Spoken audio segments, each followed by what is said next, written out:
contigo. Hoje no Brasil, dificilmente um time começa a temporada com o elenco fechado, com o elenco pronto. Nem o Flamengo, nem o Palmeiras, nem o Galo, que são as três maiores forças hoje, nem o Corinthians, dá para dizer que é uma quarta força talvez, ou até o Red Bull Bragantino. Então você vai montando de acordo com as tuas condições financeiras, que não estão fáceis hoje, e de acordo com as tuas necessidades técnicas, né? Eu imagino isso. Então, tu olha para o Vasco hoje, o Vasco ganhou de Volta Redonda por 4-2, não deixa de entusiasmar, mas com pés no chão, porque o Campeonato Carioca, né, sabe, não pode ser parâmetro para ninguém. Só para a gente lembrar que, pelo menos, no ano passado, o Vasco não ficou nem entre os quatro. O Vasco foi jogar a decisão da Taça Rio, do 5º ao 8º. Não deixou de ser um fiasco no ano passado. Então, o Vasco, pelo menos, tem que ficar entre os 4 primeiros do Carioca. Eu acho que isso é uma necessidade, até para dar casca, para dar cancha para uma Série B que vai ser dificílima. E antes da Série B até, eu queria só fazer um alerta. O Vasco vai enfrentar a Ferroviária em Araraquara pela Copa do Brasil. E mesmo com um empate a favor, não é favorito, é um jogo duro. É um jogo duro. Ontem até eu vi o Mirassol contra o Red Bull Bragantino, 3-1 Mirassol e um baile, e o Mirassol vai receber o Grêmio. E também vai disputar a Série B. Então, no sorteio da Copa do Brasil, me parece que Grêmio e Vasco são favoritos para passar, porque tem a vantagem. Mas na questão técnica, não são times muito superiores aos seus adversários, não. Então eu concordo contigo, viu, Jura? O Vasco para a Série B precisa dar uma encorpada, precisa melhorar, precisa ter mais velocidade no time. O Vasco do ano passado, cara, cheio de jogador famoso, mas um time lentíssimo na saída de bola, cara. A Série B mudou. A Série B hoje ela é competição, ela é velocidade, ela é força, tem bola também, mas se você não reunir essas quatro possibilidades juntas num elenco, não é fácil subir.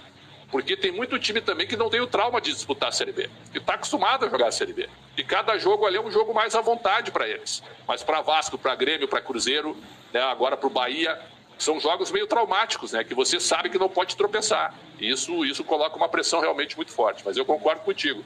Eu acho que para subir tem que melhorar um pouco o elenco, mas para o Campeonato Carioca, para a largada, me pareceu o seu time bem competitivo.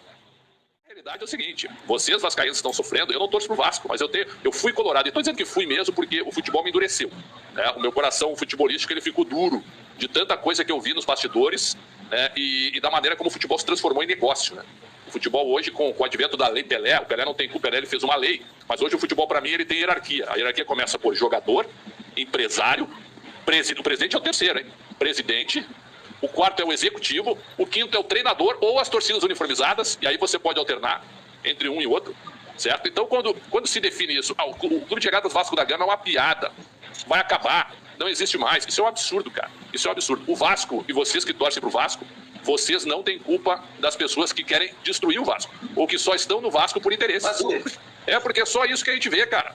Porque eu já me enganei com dirigente de futebol e eu não quero mais falar sobre isso. Esse dirigente vai dar certo e esse não vai. Eu não quero mais, porque eu já me enganei bastante acreditando na pessoa, na lábia da pessoa. Na minha opinião, o que o Jorge Salgado fez na eleição, ele deveria ter vergonha de assumir a presidência do Vasco da Gama. Um absurdo, um absurdo. O próprio Roberto Dinamite, que foi um monstro como jogador de futebol, e eu já o entrevistei já, também como presidente foi muito mal, muito mal. Então assim, o Vasco jamais vai deixar de existir, jamais. Agora, o que estão fazendo com o Vasco da Gama, em termos de conselheiros, beneméritos e não sei mais o que, isso é um absurdo. Isso aí não deveria, as pessoas não deveriam deixar acontecer. Então eu acho que, quando eles chegam lá do Rio Grande do Sul, viu, Laureano? É o Vasco, mas quando a bola começa a rolar, o Vasco hoje está enfraquecido, isso é evidente. Ô Russo, eu não conhecia o Leva esse ano, não conhecia. Quem me indicou foi o Gustavo Mendes, que foi setorista do Fluminense na Rádio Tupi, depois virou executivo de futebol, que é meu amigo, um grande cara. E ele estava assessorando o Leven, e ele me procurou durante a pandemia, em 2020, perguntando se eu gostaria de entrevistá-lo, porque ele é um profissional do direito marítimo, né? E que estava investindo num projeto para tentar levar para o Vasco da Gama. Para levar que é o Somamos. Eu não conhecia. Muito bem, marcamos a entrevista, e eu fiz a entrevista com o Leven, foram quase 2 horas de papo, e eu vou dizer uma coisa, eu fiquei impressionado.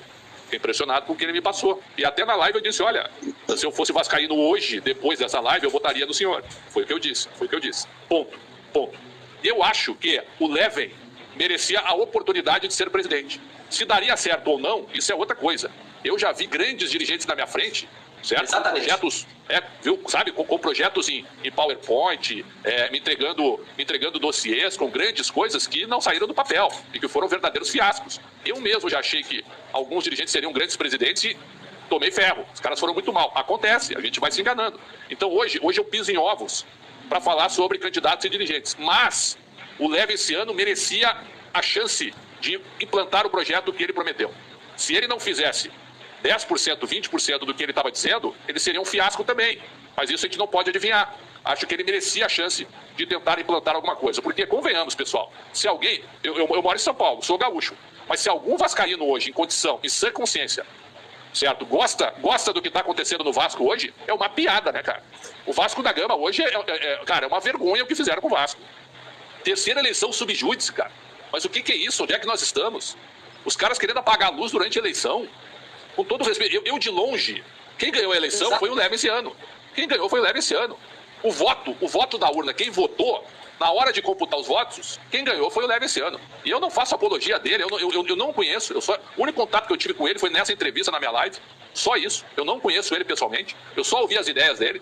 Mas claramente, quem ganhou foi ele. Quem ganhou foi ele. O resto é golpe. Como já teve golpe em Porto Alegre no Inter, como já teve golpe no São Paulo, certo? Para mandato tampão. O Vasco precisa se abrir. O Vasco precisa de gestão. Gestão, gestão e gestão. O Vasco é gigantesco em patrimônio, o Vasco é gigantesco em torcida. Mas desse jeito aí, com todo respeito, ó, não dá. Não tem pra onde ir, não tem pra onde sair. Então assim, ó, sem querer fazer nenhuma defesa, do que eu vi e do que eu ouvi, o Levenciano merecia a oportunidade de ser o presidente do Vasco.